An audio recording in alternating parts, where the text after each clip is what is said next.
All right, we are live. Dave Lapham made it from Paul Brown Stadium up to the First Star Logistics Studios. And Dave, I'll let you take over. Yeah, live stream in the trenches with Dave Lapham in the studios at First Star Logistics. How about that, fans? 31-year wait is over.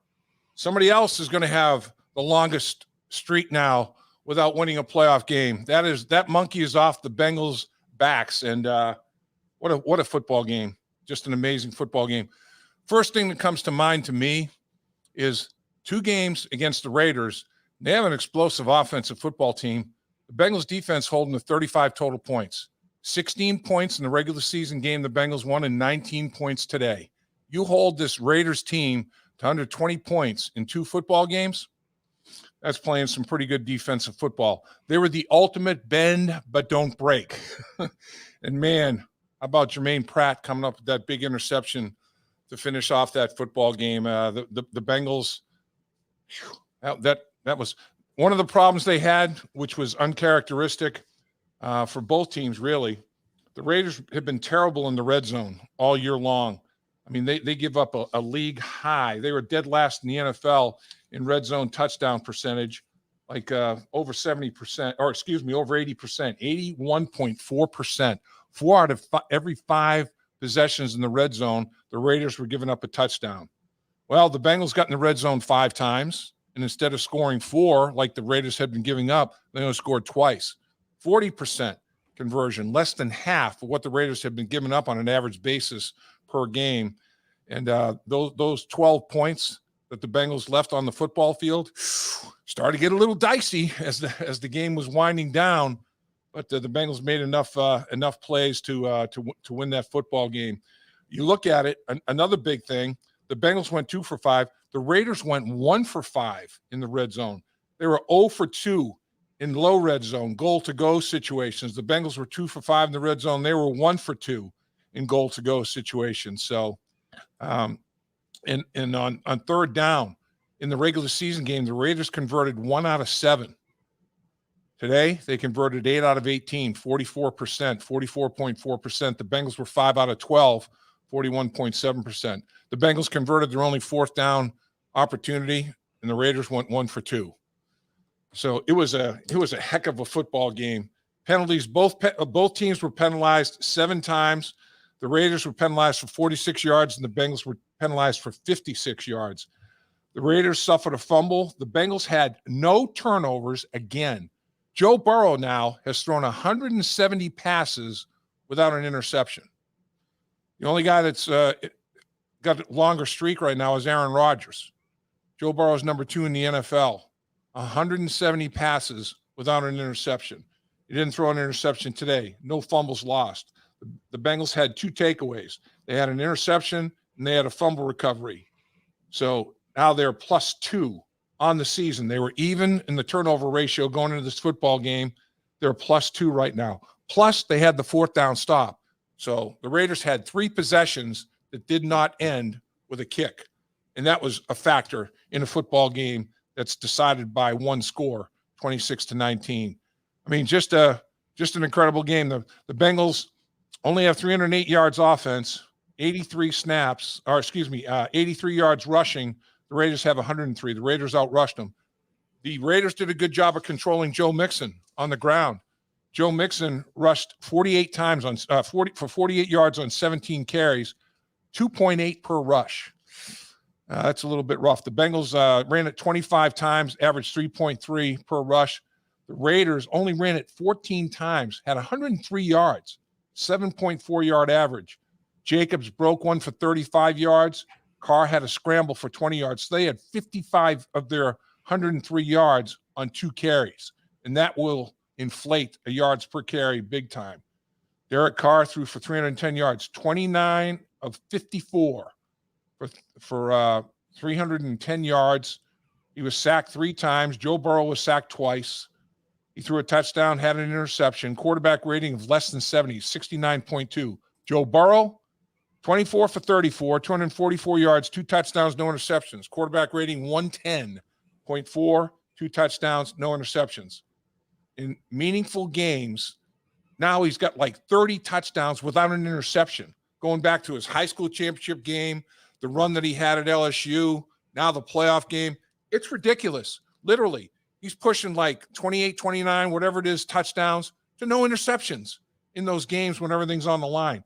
This guy is a big game player. Man, after the game in the press conference down there that we did with him, he's like, another day at the office, just a walk in the park. What you look for is coaches look for players that don't get too high, don't get too low, and they stay at even keel, and they perform at a level even keel. Now, you don't want them performing average even keel. You want them performing at a high level even keel.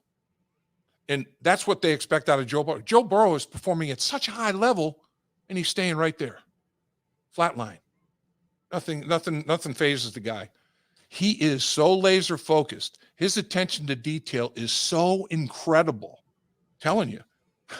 In the press conference, it's like, yeah, it's a good win. I'm moving on.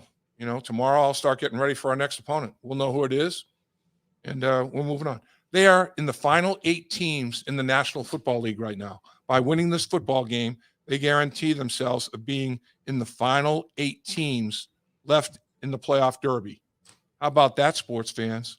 That is big time for sure. Let's take care of some business here. Our friends at First Star Logistics, Dave.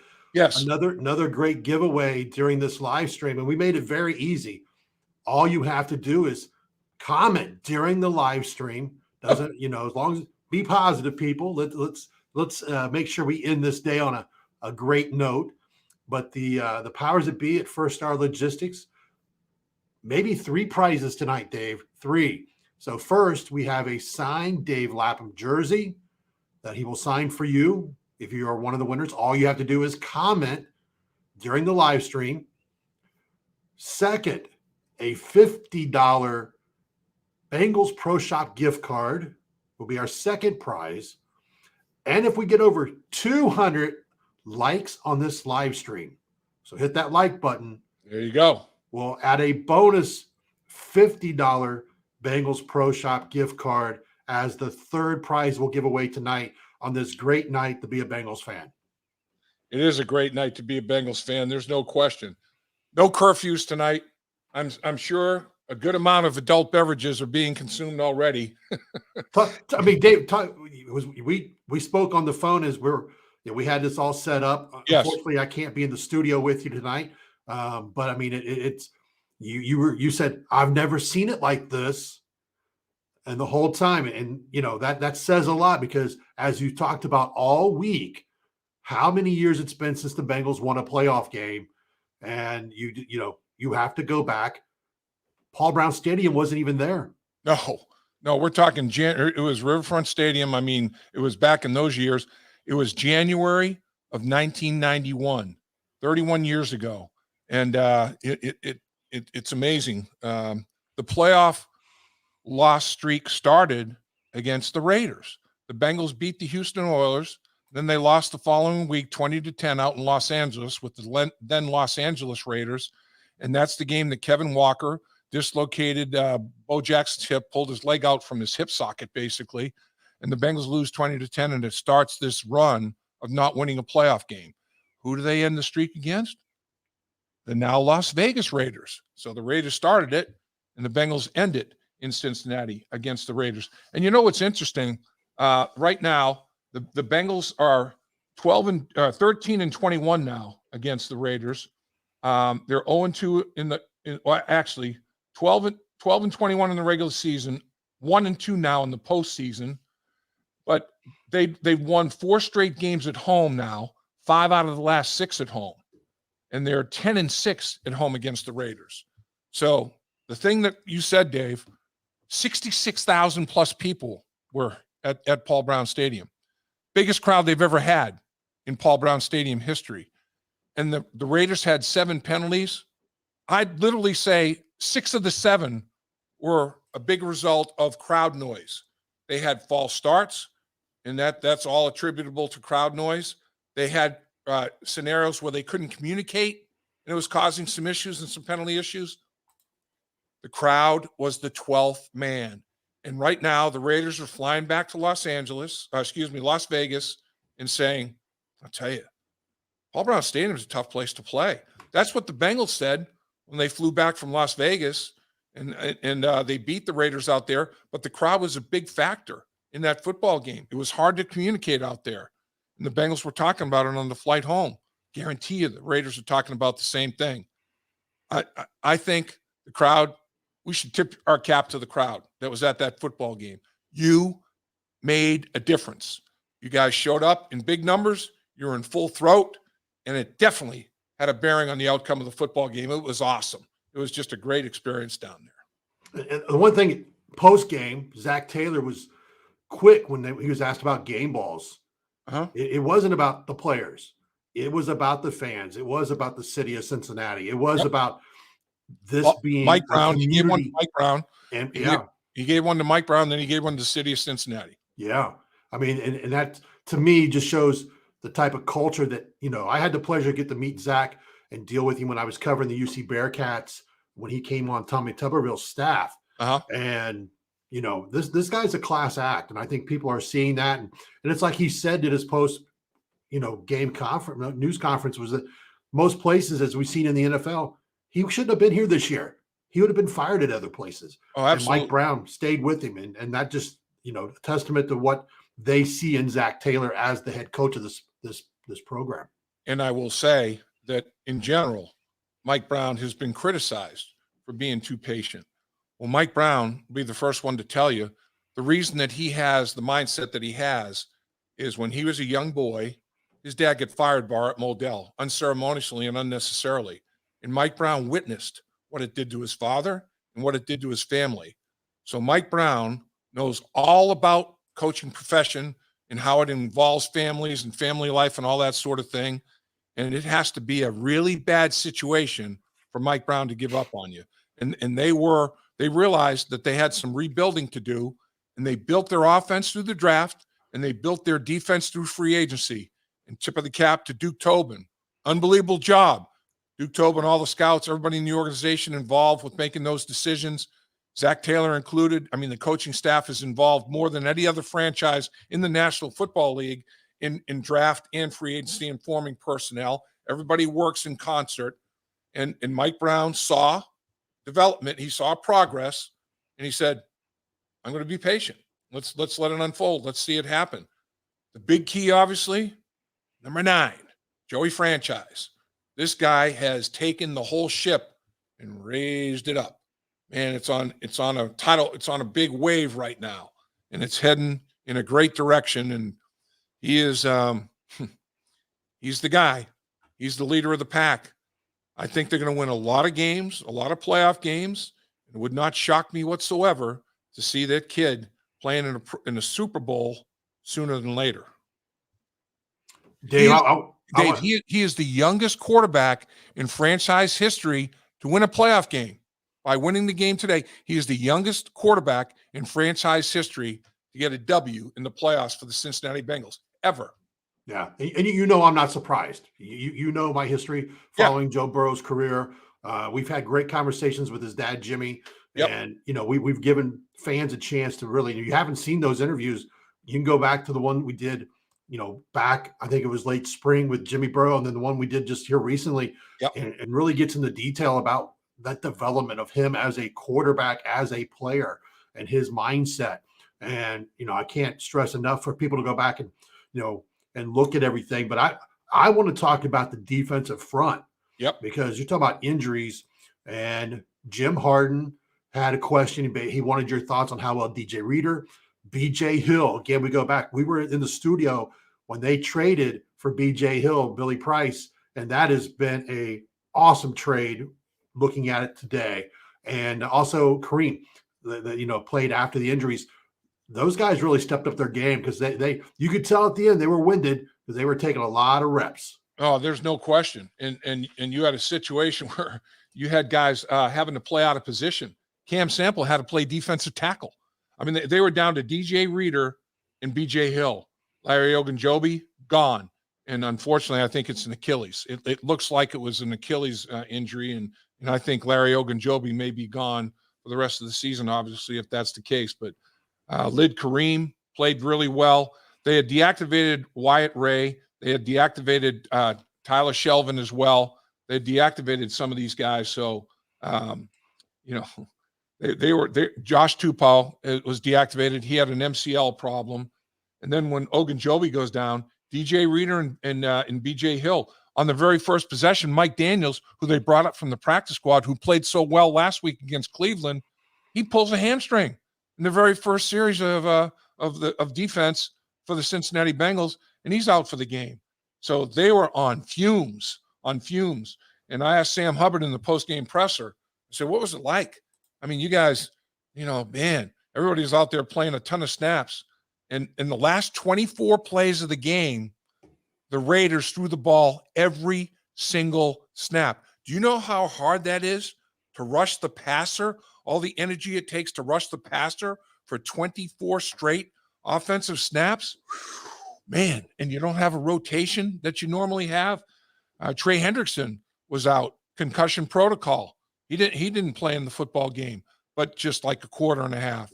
Now, I think he'll be okay to be back next week, but I wouldn't expect Larry Ogunjobi to be back. Hopefully, Tupou will be. That MCL sprain is on a week-to-week basis. They deactivated him today. Hopefully, he'll be able to play. Tyler Shelvin was deactivated today, but he can play. The big rookie they drafted out of LSU. So they do have some bodies, for next week's playoffs. But, man, in this football game, it was all hands on deck, and there weren't many left. It was a hell of a performance by guys up front that really sucked it up. There's no doubt. Gave them everything they had. Doug had a question about the Tyler Boyd touchdown where the whistle supposedly blew. Yeah. Your thoughts on that? And, I'm sure I know on the telecast that I was watching, they said the NFL would not comment until after the game and so forth. I'm not setting this up, haven't seen anything from them yet, but your thoughts on that play and so forth. Well, it was a great play by Joe Burrow to have field awareness and the presence to know that he was just about to step out of bounds, and he saw Tyler Boyd and delivered the football before he got near the line of scrimmage and before he stepped out of bounds. The official, if he did jump the gun and blow his whistle, shame on him. The old inadvertent whistle. Joe said he didn't hear a whistle. Zach said he didn't hear a whistle. Nobody heard a whistle. I'm not sure that you could hear a whistle. I'm not kidding you. It was so loud out there. I'm not sure you could hear a whistle. But, they obviously huddled up, talked about it, and then it went to New York for review. But I'm not sure New York can overturn a play and replay with an inadvertent whistle. I don't know if they can overturn it. So at any rate, the call stood. The Raiders feel like they got robbed on the play. They feel like the whistle was blown. And if it was blown, it was blown inadvertently. So, and no, it didn't change the outcome in terms of it would not have made a difference. The whistle blowing wouldn't have made Joe Burrow step out of bounds if the whistle blew or didn't blow. I mean, he couldn't hear it. He just was making a play. The official choked. The official took the pipe if, in fact, he blew his whistle. He blew it too soon. I thought that the officiating was not good today. Thought they were overly officious in some cases. The teams that make the playoffs, theoretically, are the better teams in the league. Let them decide the game. Don't have the striped jerseys, the zebras deciding the game. They interrupted the flow, the momentum of the football game. The networks pay millions of dollars to broadcast these games. I'm sure NBC was not happy with all these huddles of zebras, the zebra convention going on all the time, slowing down the game. The game took forever, and it's because of the zebras. They did not have a good football game. How about the one where a timeout was called, and it was a very heads-up play to call the timeout? The Las Vegas Raiders, Hayward, did a good job at corner calling timeout because the Raiders had 12 men in the field, and Joe Burrow goes down the field to Jamar Chase for big yards. The whole play doesn't occur because of the timeout that was called. One official saw it and blew the whistle. Joe gets smoked after he did that pass. He got hit. Zach Taylor was livid. There was no other flag about, that was a late hit. And now the timeout cancels the whole thing. There were flags on both sidelines and in the backfield. And the one in the backfield I know was going to be a late hit on Joe Burrow. So, and the one on the Raider sideline was the 12th guy didn't get off the field in time. So I mean, they had a rough day, to say the least. And to have it when it's the only game being televised, I mean, it's prime. Everybody's watching. All eyes are on the NFL. They were not happy. They couldn't be happy with the performance of this officiating crew today. They couldn't be. Dave, our good friend Jim Harton, who's always on our live streams, he thought the O-line, for the most part, played well, kept Crosby away from Joe for the most part of the game. Talk about the performance of the Bengals offensive line. Couldn't agree more. Joe Burrow, when he sacked 4 times or more, the Bengals have only won 1 game. Today he was sacked twice. When Joe Burrow is sacked 4 times or more, the Bengals now won 11 football games. They've only won 1 of them when he's been sacked 4 times or more. So you got to protect Joe Burrow.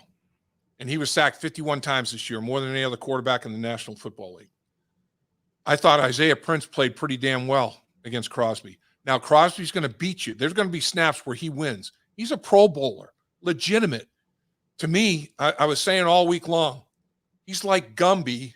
He's so flexible. He's so fluid. You know, it's like you go to jam his chest and he takes it away from you. I mean, he's unbelievable.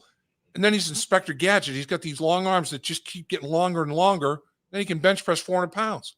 I mean, that's a heck of a combination. Gumby with Inspector Gadget arms that's got unbelievable brute strength. And he is an effort guy.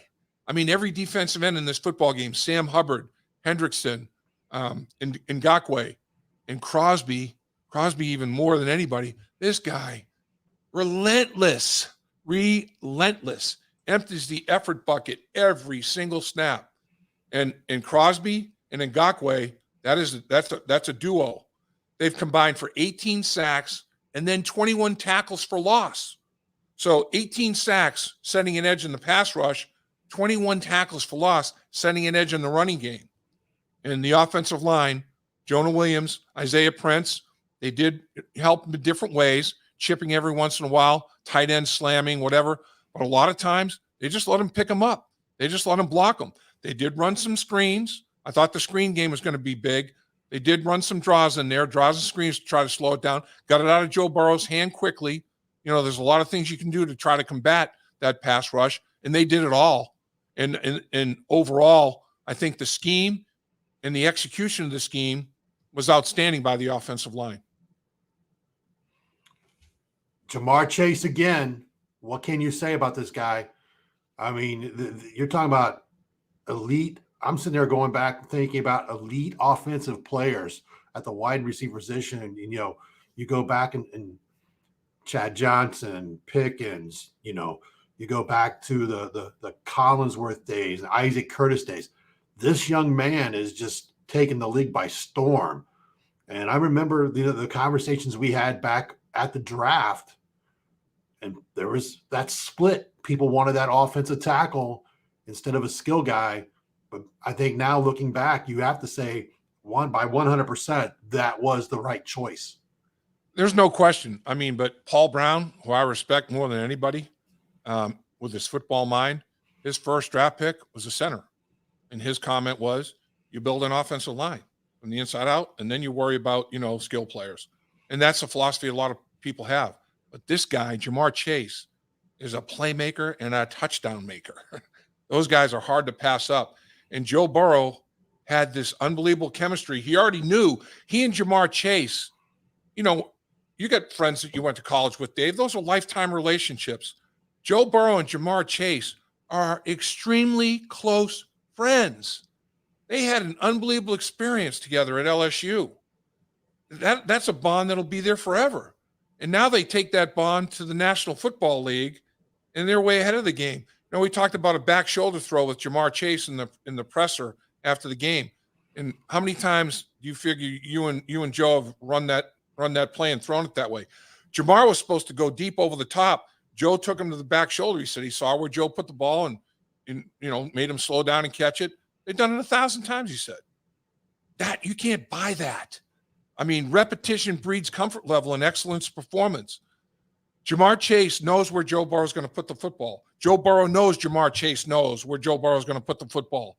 That kind of chemistry, that kind of trust is just invaluable.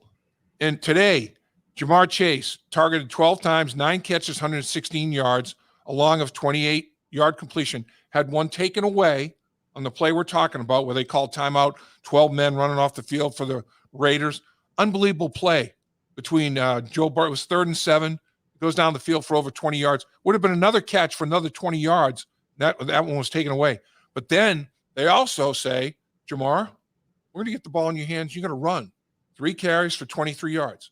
15-yard was his longest. They're going to get the ball in this guy's hands, try to get him in space on jet sweeps or pitches. They had him in the backfield. They pitched him the football to the short side. This guy is an athletic freak, a genetic marvel. They are going to get him the football in his hands as many creative ways as they possibly can. We talked about Mike Brown just a minute ago. Crypt Keeper says, I wonder how emotional Mr. Brown was after getting the game ball. Who day, Mr. Brown? Dave, we were given the chance to spend over an hour with Mike Brown in the summer down at Paul Brown Stadium. We had 2 videos. One, he talked about the early years of his dad, the Cleveland Browns, and then the founding of the Cincinnati Bengals. I can't imagine, how emotional he had to be tonight to see that win, to see you saw it all week leading up to this game. It wasn't just the fans. It was the Brown family posting, wearing their colors, getting excited about this game. This was a family win tonight. It's a family organization. There's no question about it. Mike Brown now has his granddaughters involved with the organization, not just his daughter, his granddaughters. How great must that feel? How many dads can help their kids and grandkids get involved in a business like the National Football League? You say NFL, that's like IBM. Everybody knows the NFL. It's almost a $20 billion business now. It's crazy. It's incredible. When Mike Brown agreed to do the podcast with us down at Paul Brown Stadium, I was very, very grateful. I said, I just called him and said, Mike, we'd love to do a podcast with you. Why don't you come down here? Come down to the stadium. I said, great, we'll be down there. And we did, and he gave us, all kinds of time in the conference room where there's a lot of memorabilia. It was very cool setting. And he was very gracious with his time, very honest and forthright as he always is. I reached out to him after the Kansas City Chiefs game when the Bengals clinched the AFC North, and he was very appreciative, very humble. It's not me. It's not anything about me. It's about what everybody's doing, the organization. I'm just thankful to be part of it. I'm just here for the ride. 86 years old right now. Big deal for Mike Brown. And I think it was a class act for Zach Taylor to give him a game ball because, like we talked about earlier, Zach Taylor will be eternally grateful for the patience that Mike Brown showed him. And now it's paying off. In the 3rd year, Zach Taylor wins a division title and wins a playoff game for Mike Brown and the Brown family. There's no better way to pay a man and his family back for loyalty than to win like Zach Taylor and his coaching staff and players have done this year. And I'll tell you, Mike is a lot of players on the team. We're talking about how Mike Brown must have felt after winning this football game. So he's made an impact on a lot of people. I know I'll be forever thankful and grateful to Mike Brown and his father, Paul, for giving me an opportunity to play in the National Football League.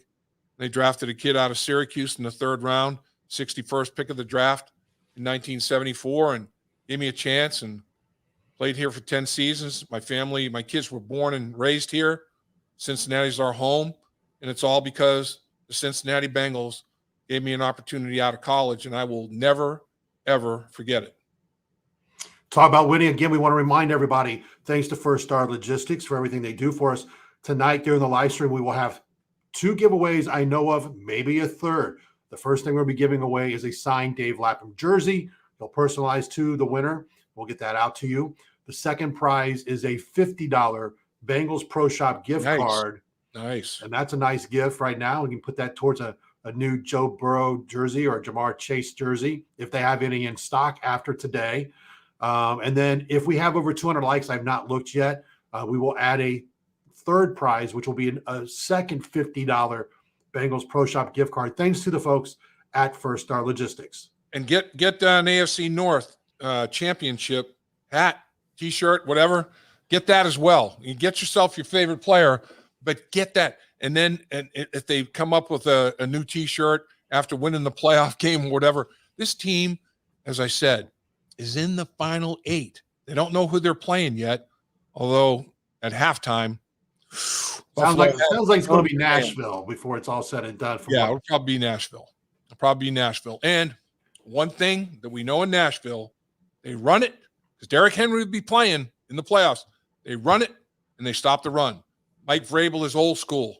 He's going to try to run it down your throat and he's going to stop you from running the football. So you can count on that trip to Nashville. Cincy fan from Jungle City's comment asking about the offense having stalled out in the red zone. Is it becoming a play calling issue from Zach? What about the red zone struggles, especially late in this game? Yeah, I mean, at the beginning of the season, the Bengals were out of their minds. They were hot as a firecracker in the red zone. They were third in the NFL halfway through the season. And here lately, they've fallen off. Instead of converting at almost a 70% clip like they were for a good part of the year, they're more like the 50% clip. And they've been like that for a little bit. And I asked Zach, that was the first question I asked in the post-game presser. I asked Zach about the red zone. I said, this team dead last in the NFL, allowing over 81% conversion in the red zone, and you guys went 2 for 5. What about the red zone? Was it the same problem that kept reoccurring? Was it multiple problems? And he looked at me and he said, it was my problem. I never got us in a good rhythm. I never really found the right, the right rhythm, the right plays that I felt good about. He said, I'll take the blame. But it's not always just one guy. Zach is going to stand up and say, put it on me. I'm the guy that's responsible. The buck stops here. But it's not just play calling. It's execution, as we all know. I mean, great players make bad play callers look good. and they make great play callers Hall of Famers. It's you still have to go out and execute. And that's something, though, if you want to continue to advance in the playoffs in the National Football League, you can't leave 12 points in the field. Now, you go down there 5 times. You're not going to score a touchdown every time necessarily. But, you got to score at least 3, preferably 4. And they only scored twice. So it should not have been a nail-biter, a 7-point game down the stretch. They should have had a 2-score margin in most of that football game, and it would not have been as pressure-packed. But, hey, it's all about surviving and advancing and moving on in the tournament, and they are in the thick of the playoff tournament right now. Dave, I'm going to give you this question, then I'm going to step out of my studio for a second and be right back. But I want to give you this. Dolores Cole, who day? Too many points left on the field. Love what Uzama said about Rodney Holman. I think every position should play for the previous playoff teams. Yeah, I agree. I mean, Rodney Holman, that guy, you talk about a tight end that was an all-around beast. Rodney Holman, big, strong, came out of Tulane, could really run, unbelievable vertical threat in the passing game, but he was like a third tackle in the running game, and if they kept him into pass protect. Rodney Holman was an unbelievably dominant blocker. I mean, he's the best two-way tight end, I think, in franchise history. Trumpy was an incredible receiver, and Trump was right there too. Trump was a great blocker. Trump had those big, broad shoulders, and he could pin guys. He blocked defensive ends. He'd block outside linebackers. Trump was willing to do anything. Rodney Holman was as well. Rodney was more physically powerful than Trump. Trump had more of a basketball build to him, whereas Rodney had some thickness and power to him. Danny Ross was a great receiver. I mean, tremendous receiver. He was like Gumby, so flexible at the tight end position, running routes and diving and making these twisting catches, and he was unbelievable. And he was a willing blocker, tough as nails, just not as physically dominant and powerful, but he would give it everything he had every single snap. CJ Uzama is that type of guy. CJ Uzomah is going to give full effort. And for him to basically say, I'm going to put Rodney Holman. He said, I did research on Rodney Holman. He was the tight end on the last team that won a playoff game. He was a Super Bowl participant in the tight end position. He was an AFC champion at the tight end position, and I want to honor him. CJ Uzomah gets it. I thought that was outstanding about honoring Rodney Holman, and I thought what he had to say about Zach Taylor at the end of his press conference, unsolicited. He said, I just want to say one more thing, and went on to say what Zach Taylor has meant to this football team and the feeling that they have for Zach Taylor. And I mentioned this before. The first coach that I saw it with that really jumped out at me, Dick LeBeau, was a great coach. And Dick LeBeau, players loved him because he made them better players, and they would buy what he was selling. But they also respected him because he was a Hall of Fame player level himself, and he was a great coach. And they also not just liked him, loved him, adored him, worshiped him. I mean, that when you have that kind of combination, respect and that kind of feeling, you have something that's extremely powerful. And a lot of players on this football team have that kind of feeling about Zach Taylor. They respect him and they really like him. They love the guy. I mean, he's building a culture between coaches and players that's rare.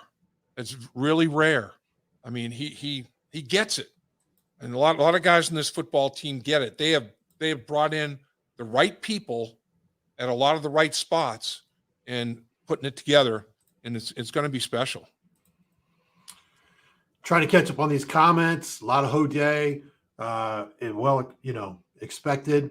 Again, get those likes to over 200 so we can give away a third prize tonight during the live stream. But again, make a comment, put you in the drawing that we'll have right at the end of the live stream. A signed Dave Lapham jersey, a Bengals $50 pro card, gift card for the pro shop. And if we get over 200 likes, a second $50 card will also be given away. Thanks to the folks at First Star Logistics. And Dave, yes. A signed Dave Lapham jersey and $5 will get you a cup of coffee. It's valuable, man. It's big. Hey, the people don't realize the jerseys that First Star has that for you are not some replica cheap. They're things. authentic. They're authentic jerseys. Absolutely. With the stitching of the name, of the numbers, and you get to personalize it. And I know the people who have won some, because we've given away a few already. Yeah, love them. Yeah, I mean I've got one framed at my house, and it's a game jersey, just like the game jersey that I've got at my house. It's that kind of it's that kind of a jersey. It's not any kind of replica or anything like that. It's the real deal, because you know what, First Star Logistics, when they do things, they do it right. They do everything right. There's no doubt.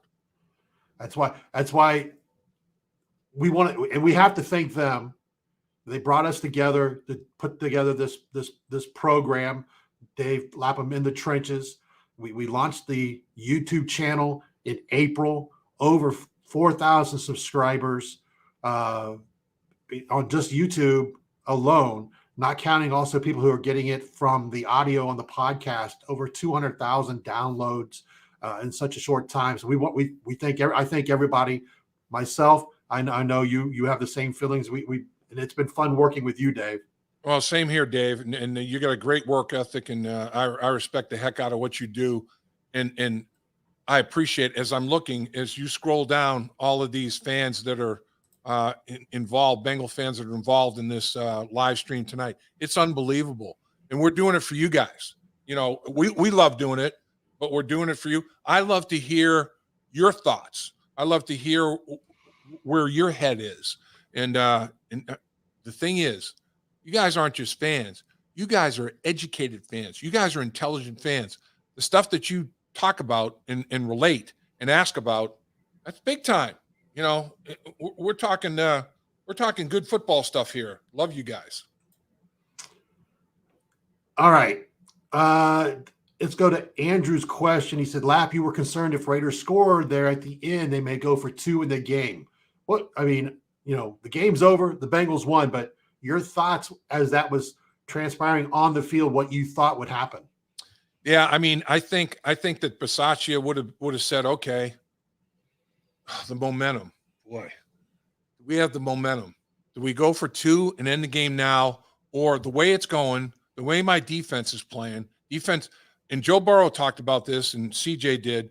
Offensively, they didn't play very well in the second half. They didn't play anywhere near as well as they were capable. First half, they played pretty darn well, and they were disappointed in the way the second half went, and probably rightfully so.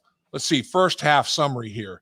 The Bengals had 196 yards at halftime, 196, and they end up with 310, I think it is. So it was definitely first half oriented. So, they're like, we gotta figure it out. We gotta figure out why we didn't play as well in the second half. So if I'm Bisaccia, I'm saying, man, my defense is really doing a pretty good job against the Bengals right now. Do I roll the dice on a 2-point play, or do I tie it up, take it into overtime, rely on my defense, and see if we can win the football game? Would have been a very interesting decision. I'm not sure it was a slam dunk. He would have gone for 2, but I'll tell you, in today's football, these coaches, they go for on 4th down and they go for 2. There's no doubt about it. I mean, it's like, it ain't old school anymore. This is new age. I mean, this is analytics. And I do have to tip my cap to the Raiders. I mean, like we talked about, they were last in a lot of things you don't want to be last in the National Football League. Like red zone defensively in the regular season. Only 6 interceptions. They didn't get any today. They didn't get any turnovers. That's the reason the Bengals won this football game. 2 takeaways. No giveaways. That's going to win you a lot of football games. As of right now, when the Bengals are in that situation in terms of takeaways, let me find make sure I don't speak with forked tongue here. The Bengals, they've got 11 wins now. They've only had 5 giveaways in those 11 wins. 7 losses, 16 giveaways. They're now 7-2 when they're plus in the turnover department this year, 3-0 when they're even. So they're 10-2 when they're even or plus, 1-5 when they're minus. Case closed. Win the turnover battle, or at least don't lose it. Be even, Steven. They're 3-0 in that category. And now on the year, they were even going into the playoffs, and no plus, no minus. They were just dead even. 21 giveaways, 21 takeaways. Now they're +2. And here we go. The Raiders are now -11. The Raiders were -9 in the turnover department coming into the playoffs. The worst of any playoff team. And they went -2 today, and it knocked them out of the playoffs. It's no secret. If you don't take care of the football, if you give away possessions and give them extra ones, you're making the game so much harder. Like Solomon Wilcott said on the podcast we did, I thought it was a great line. Don't pull the pin on your own grenade. Don't be your own worst enemy. Get yourself off your schedule. Don't put yourself on your schedule. The other team you're playing is good enough. This is the National Football League. You don't need to help them. Make them beat you. Don't make it easy for them. In the NFL, a lot of coaches say this, and I agree, more games are lost than are won. And I think a good point adding on to that was that 4th and short where Joe comes up to the line of scrimmage. And I think in the post game, Zach even said, Joe knew what to do. If he saw what he wanted to see, we run the play. If not, timeout, we'll take the field goal and the points. And yep. I asked Zach about that. I asked that question on that 4th down. What was the situation there? And he said, if they were in a certain look, we were going to run the play. If not, I trusted that Joe was not going to try to force the issue, and he called timeout. And then I asked Joe. I said, Joe, Zach said that he put it on you. And if you came up to the line of scrimmage and you had the right look, you were going to run the play. He goes, yeah. And we didn't, so I called a timeout. I said, how close did they come to giving you the right look? He goes, very close, very close. But he said, the thing is, be patient. You don't need to force it. You don't need to do something that you shouldn't do. And that is the beauty of this kid. He doesn't care. Well, he does. I mean, obviously he cares that he executed for 971 yards, but in 2 games against the Raiders, I mean, he didn't have 250 yards passing today. He didn't have 150 in the first matchup. So he's got less than 400 yards passing in 2 games against the Raiders. Heck, against the Ravens, he had more than 400 yards passing in both games. One, he had 525. I mean, that's the thing about the beauty about Joe Burrow. He'll do what he has to do to win the football game. Sometimes he has to throw it. Sometimes he has to manage the game and make sure he's running the football properly. He is not going to put the ball and his football team in jeopardy. He's going to do what he has to do to win the football game. Joe Burrow from the neck up, strong, as good as there is in the league. Alice, we ran across the scroll. Alice in Louisiana was here because, you have to imagine she's here because of number 9, number 1, the LSU connection. Dave, the insurance guy, win them all or lose them all. I'm a Bengals fan.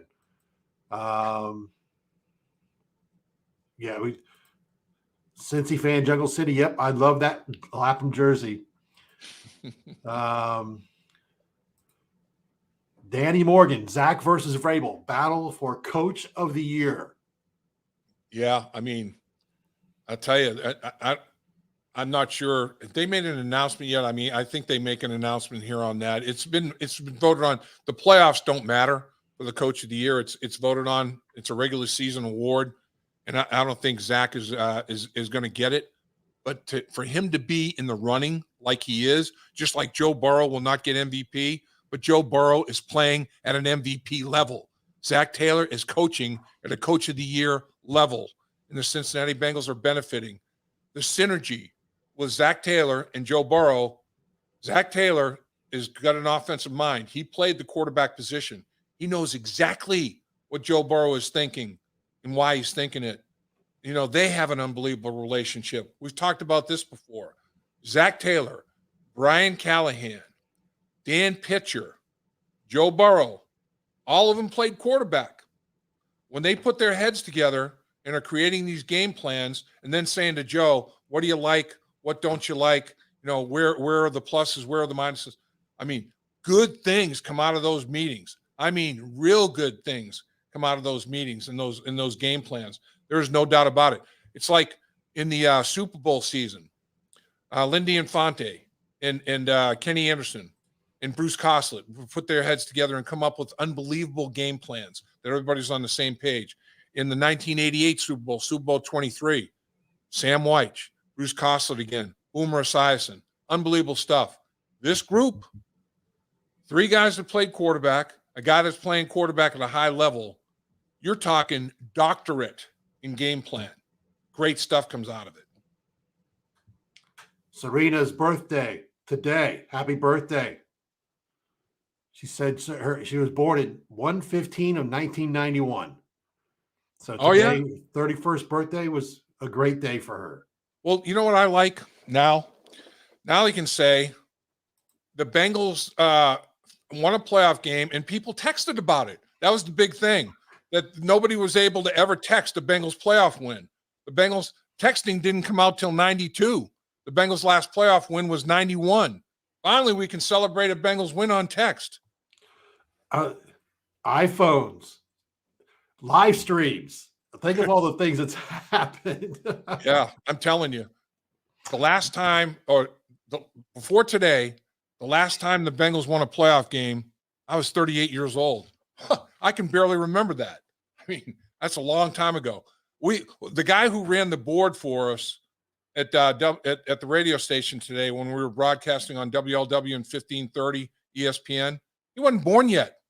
There's a lot of guys out there, a lot of Bengal fans that weren't born yet the last time the Bengals won a playoff game. Like I said, that's all by the boards. Now there are other teams that are going to be, we've lost, more consecutive games. The Bengals are out of that mix. And you know what? This was Derek Carr's first playoff appearance. First one. Didn't win the game. They did make the playoffs one year, and he got injured. He broke his ankle and wasn't able to participate in the playoffs. But this was his first playoff appearance. And like I said, Joe Burrow, 1-0. Joe Burrow, youngest quarterback in franchise history to win a playoff game. And he's going to be the youngest quarterback in Bengals history to win a Super Bowl. I'm not saying it's necessarily going to happen this year, but it's going to happen sooner rather than later. I can guarantee you that. Brandon Hudayer 85. Lap, do you know what's going on with Trey Hendrickson? Love the show and such a huge relief because the media can't drag the Bengals through the mud anymore in 30 years. That's right. Trey Hendrickson, concussion protocol. Hopefully he'll be able to make the dance next week, and it looks like it's going to be in Nashville. And there's a lot of country music down there, so maybe we can do a little square dancing when he's dancing. You know, maybe we can do a little dilsy-do. Who knows? But I think Trey Hendrickson will play, if at all. If there's any chance for him to play, he's going to play. Like I said, I personally believe after watching what happened to Ogunjobi when the play occurred, and then watching his reaction after the play occurred, we're not talking about a rolled ankle. We're talking about a torn Achilles. He was crushed, devastated, upset, all kinds of emotions. It was a cocktail of emotions, and they took him off the field in the cart. I don't in the way that the doctors were examining his injury, and they were pushing at the back of that foot. That's where the Achilles is, and if it snaps, there's nothing back there. So, I don't want to be a doctor and pre-diagnose, but I've seen Achilles ruptured and kind of looked like that to me, unfortunately. I hope I'm wrong. I hope it's not ruptured. I hope it's a slight tear or whatever. But whatever it is, he's not playing against the Tennessee Titans. There's no doubt about that. We're going to get ready to wrap this up, Dave. I'm kind of looking here to see where we're at with our likes. So give me just a second. We're not there. We got 183 right now by my count. And we wanted to get to 200 to have that third prize. We've got just about 10 minutes left of what we're going to do here in this live stream. So Chris W. Commented that crowd sounded as loud on TV as any I've ever heard. It was loud. And like I said, 7 penalties on the Raiders, 7 penalties. And the Raiders had, the Bengals committed 7 penalties and gave the Raiders 4 first downs by penalty. That's uncharacteristic of the Bengals. The Bengals they were number 2 in the NFL in penalties incurred and number 1 in fewest yards marked off against them. For them to give up 4 first downs by penalty and keep drives alive for the Raiders is very uncharacteristic. But of the 7 penalties the Raiders had, 6 of them, at least in my mind, maybe all of them, were tied in to crowd noise, false starts, can't hear, illegal motion, whatever the case may be, because can't communicate, can't hear. I've been there. You're in a loud place like that. You're looking in I'm a guard looking at my tackle and they can't hear. I mean, right next to them, you're trying to read lips. Then you kind of wink or nod, that if I nod, that means it's this call. If I shake my head, no, that means it's that call. That stuff's brutal. That's hard. I mean, you find out what it's like to be deaf.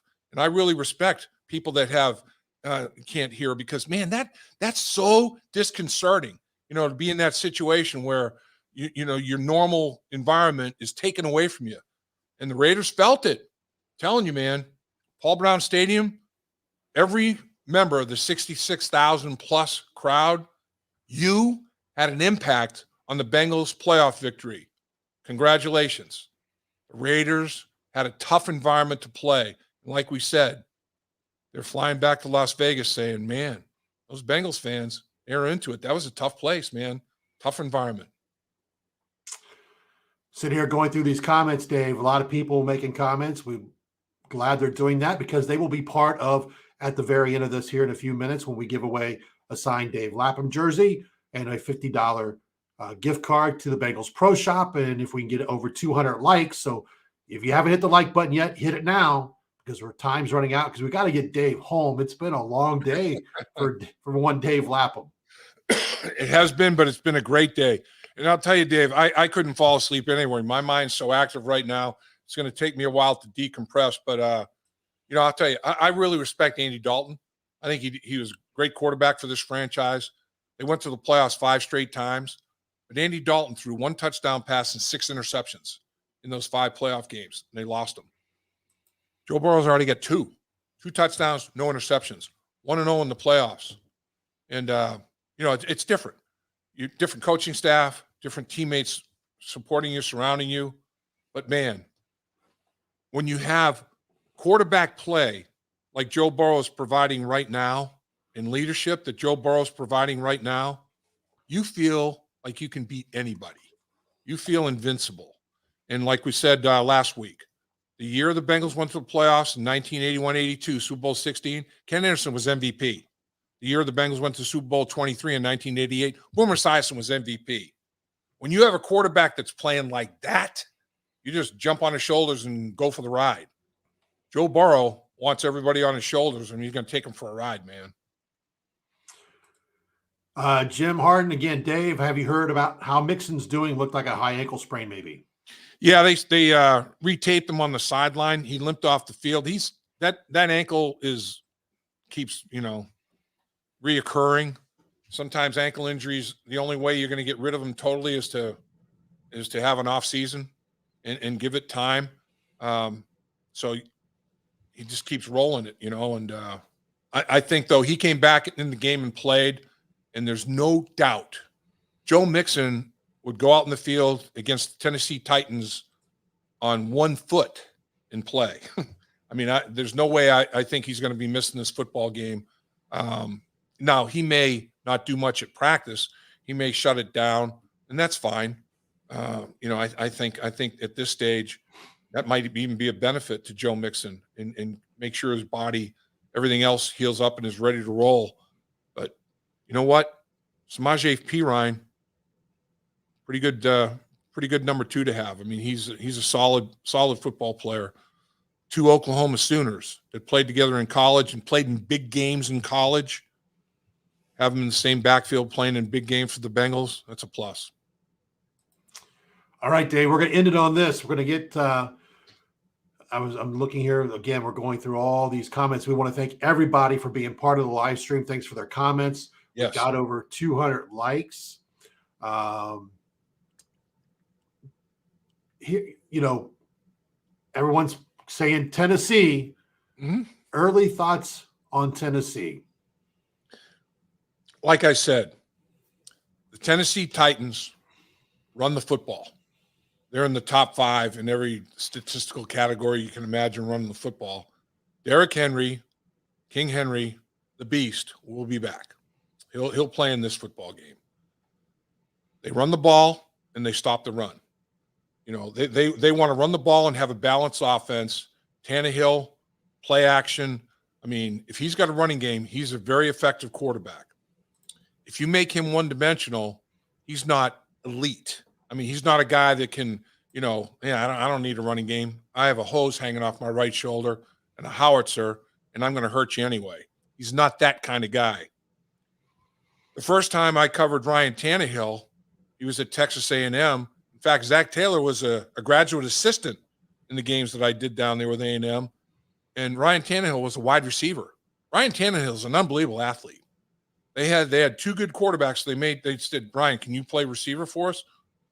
We think you'd be a great receiver. Yeah, sure. He was good. I mean, he got like all Big 12 mention as a wide receiver. So he's athletic. And then defensively, they make you one-dimensional. They run the ball and stop the run. Mike Vrabel is a meat and potatoes guy. Mike Vrabel's not, I'm going to window dress it, and I'm going to have all these formations. I'm going to have all these personnel groups. I'm going to be doing this and that. Mike Vrabel's an in-your-face guy. And it's going to be interesting. The Bengals are going to have to come out and put the big boy pads on because it's going to be a physical contest. There's no question that the Titans are going to challenge the physicality. That's what Mike Vrabel's about. That's what his football team's about. Dave, one final thought. Jesse Bates came up big today, especially in the second half. He did. Jesse made some great plays. His route recognition was extraordinary.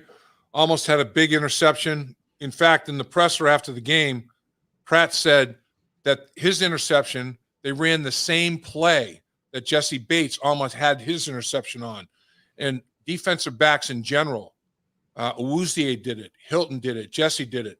they'd have tight coverage, and then they'd undercut the route at the last minute and make a play on the football.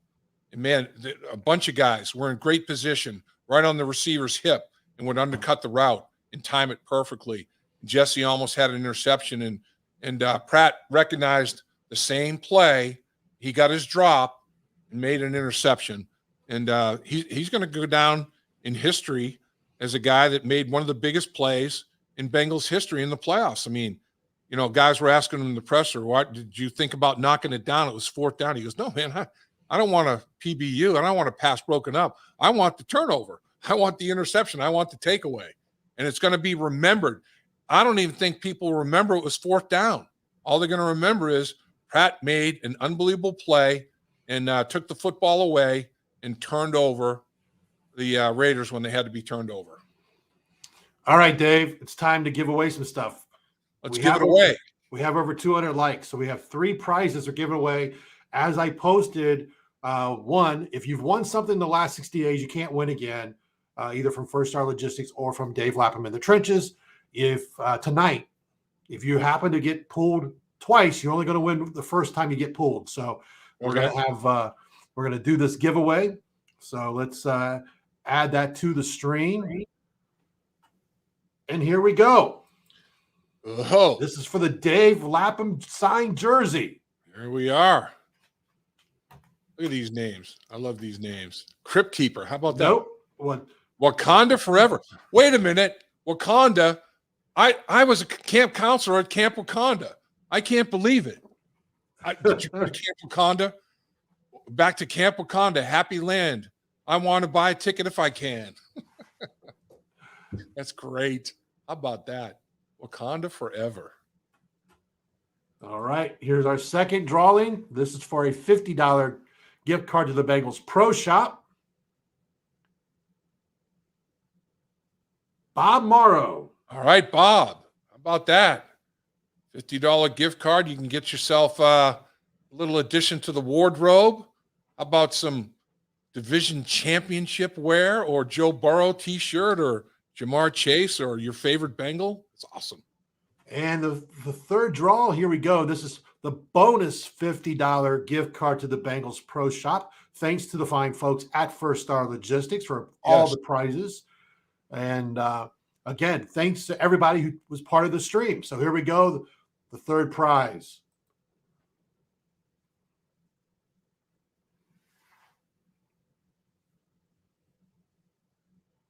How about Bengal Babe? That's cool.